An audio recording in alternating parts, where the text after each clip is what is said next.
This video is part of the Digital DJ Tips Learn to DJ email course. It's a free course and you can sign up for it now to get all 50 parts delivered to you weekly at digitaldjtips.com/join. There's videos, community discussion, further reading on the Digital DJ Tips blog, and it's all free. This accompanies part 10 of the course, which is choosing digital DJ software. Now, a lot of people struggle with software, quite rightfully, because they realise it's quite a big decision to make. And what you don't want is to decide a few months in to learning how to DJ that the software you've chosen isn't for you. So you're right to worry about it, and hopefully this video will help to make your choice simpler.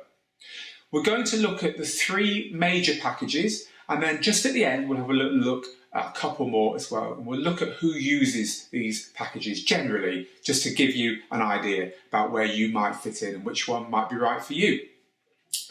So you can try all of these, apart from the one we're going to start with.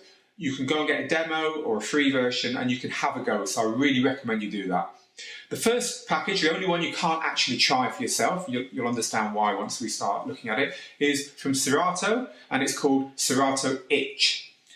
Serato Itch has come from Serato Scratch, which was the first software that they made, and Scratch was the kind of software that you use on digital decks. So if you've got your 2 Technics in your mixer, your traditional setup, and you want to use your laptop with it, Serato were one of the forerunners there, giving you software to do that. And their first software to do that, which is still around and still very popular, Serato Scratch, allows you to do just that. And Itch has come out of that, so you probably wouldn't be surprised to hear that Itch, again, is good if you just want to start playing records using your laptop and a controller. It's designed to be simple to use in that way. It's the closest, probably, to traditional DJing with software. It's also plug and play. So Itch is very easy, much easier than all the other packages, to just plug in and get going. If you're scared of the technology, it probably is going to be good for you because it's the simplest to get running.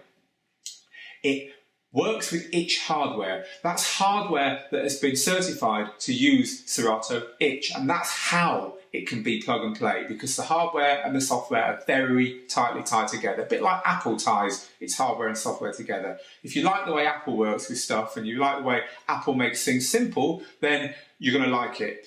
Of course, the downside of that is that if you want to change things, if you want to map a key or a knob or a button to do something that you've got in your head that you think is going to be awesome, you can't change it with Itch. You get what you're given. So it's limiting in that respect. Also, it is expensive because the hardware and software come together and you need to buy Itch hardware. And Itch hardware costs more than a lot of hardware and it's limited. There's not so much of it out there. Again, it's quite similar to Apple in the way that works. And one of its downsides technically is that its effects are not as good as some of the other software, particularly Traktor. The effects that you get with it are good, they sound great, but they're limited and there's not so many of them. So if you're thinking you're going to be using a lot of effects, then it might not be the software for you. Let's move on to Traktor then. Well, Traktor is the most powerful of all the DJ software out there. It's got loads and loads of features, loads of effects, quite a lot of innovations in there. It is got lots and lots of hardware that you can use with it, and also there are mappings out there for nearly all the hardware that doesn't actually come, ready to use with Traktor. And a mapping is kind of a file that tells the software how you want the hardware to interact with it. And you can also write your own mappings, although they're very difficult to write for Traktor. There's whole books been written on how to map Traktor. However, it's very flexible in that manner. It's especially powerful when used with Traktor's hardware. Native Instruments, who make Traktor, also now make a range of hardware that you can use with it. And it's especially powerful when you use it with their hardware because the hardware maps some of the innovative features straight onto controls in front of you, which means that you can access them really easily. So what's the downsides of Traktor? Well, we've already touched on one of them. It's overly complicated. Some people think DJing should be simple. And you look at Traktor, it looks like a flight deck.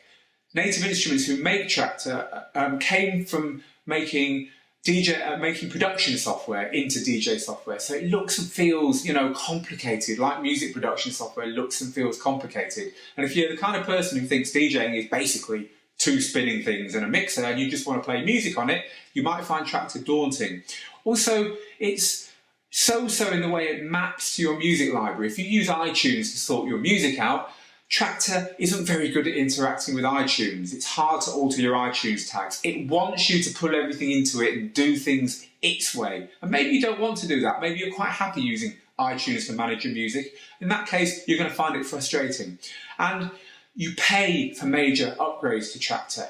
It comes in versions, and then when it upgrades to a bigger version, you have to pay again to get all the new features of the bigger version. So you have to bear that in mind when you're thinking about your upgrade costs down the line. So let's move on to the third of the major packages, which is Virtual DJ. Virtual DJ is easy to use, yet it's powerful at the same time. It's the only one of the major packages that you can use video DJing with, for instance. It is completely free to upgrade. Once you've bought Virtual DJ, all the upgrades, up until now at least, have been free. So I've had Virtual DJ for 5 years. It's been upgraded several times. It's on version 7 at the moment, with version 8 around the corner. And those upgrades have brought a lot of extra features to the software, and you don't pay for any of them. So once you've bought it, there you go. It's easier to customize than Traktor. You can do mappings in Virtual DJ just like you can with Traktor. You can access most of its features, and you can map them to different buttons, or to, if you want to plug in a controller to use alongside your current one and access the sampler or the effects or so on. It's much easier to map using Virtual DJ than it is with Traktor. So the downsides of Virtual DJ, well, its built-in effects are only average. You can plug in external effects, standard effects to it as well, to get around that, but the ones that come with it are not the best. Traktor's are better. It's sample decks, which are the kind of like add-ons that allow you to use samples and loop them and use them in your music alongside your record decks. All the packages have got that. Serato and Traktor have both got it. The sample decks in Virtual DJ are not as powerful as they are in the other two packages, and it's got a reputation as being a little bit lightweight, which I don't think is deserved personally. However, if you're the kind of person who follows, what people are going to think of you looking at the software when you're using it, people don't seem to have the respect for Virtual DJ they have for the others. Just worth bearing in mind. So who uses the packages then? Who uses these three packages? This might help you to make the decision as well. Well, of course, everyone's different, and I can't talk to every DJ in the world who uses these, so I'm giving you the overall impressions that I get from talking to hundreds of DJs every year about who they are and what they use. Serato Itch tends to be used by the old school DJs, people who've come from using record decks or CDs, and who maybe have used Serato Scratch, and then they want to use a controller. So they kind of come from the old way of doing things. It's also used by people who want less tech and more music. DJs who want to get in front of a crowd, who want to use their gear quickly, who want to get back to what they feel is important, which is the music and the programming and so on, and aren't really interested in technical innovations, who are more interested in reacting to the crowd, smashing the records on in the right order, and enjoying their DJing. Traktor, on the other hand, it tends to be used by the controllerists, and controllerists is kind of this whole scene that's built around hacking and modding and getting innovative features into the way you DJ, and making your equipment your own and changing things. Controllerists love Traktor because it's complicated. To them, it's a plus point, not a minus point, and they love getting their hands dirty and rolling their sleeves up and changing things around. Traktor has come from an electronic dance music background as well, so it tends to be favoured by people who like electronic dance music, and conversely, people who play kind of non-dance music, who maybe indie DJs or maybe pop DJs and hip-hop DJs, don't tend to use Traktor as much as maybe some of the other packages. Virtual DJ is used by beginners more than anything else. The free version, which is the reason it's used by beginners, because it is a free version, gets downloaded like up to 1 million times a month. So that's a serious number of beginners who are using Virtual DJ. But don't think it's a beginner's package, because it isn't. Mobile guys in particular love Virtual DJ. Mobile guys tend to be the ones who sing its praises more than anyone else. Mobile DJs who are out there earning a living with their software, playing weddings and playing that kind of gig, they love it. It's also perfectly suitable for electronic dance music, but the mobile guys seem to be the ones who champion it more than the others. Okay, so they're the three main packages, but I'd like to just quickly touch on two others. The first one is DJ, which is spelled D-J-A-Y. It's a Mac and iOS, i.e. iPhone, iPod Touch and iPad only package. You can't get it for Windows, PCs, so and so.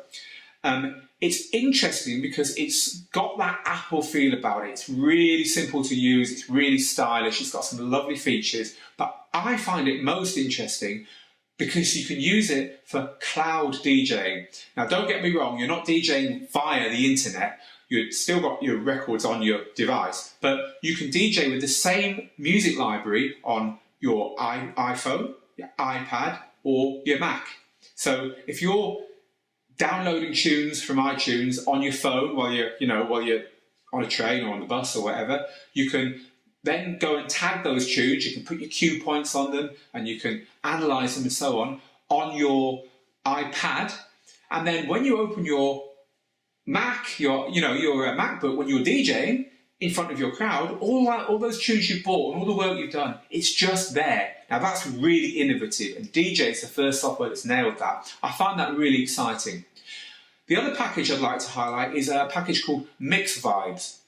Now, Mix Vibes is kind of coming up behind the others, but it's improved a lot recently. It's a nice package for 2-deck DJing. It doesn't come with 4 decks. The only thing that used to be really behind the times with Mix Vibes was its effects, and they've just been really brought up to date. Now, Mix Vibes also makes its own hardware. There's one unit called the U-Mix, which is a really nice, small, well-built controller. And Mix Vibes in certain markets is doing very well. It's one to watch, and it's a good alternative if none of the others particularly appeal to you.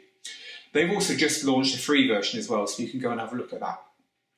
So they're the main software packages. As I said at the beginning, go and try and get them and try them out. You can't try Serato Itch out. If you know someone who's got it, then go and have a go on it. And if not, then just at least look at videos online. Choose your software carefully, because once you've got it, you're not going to want to change.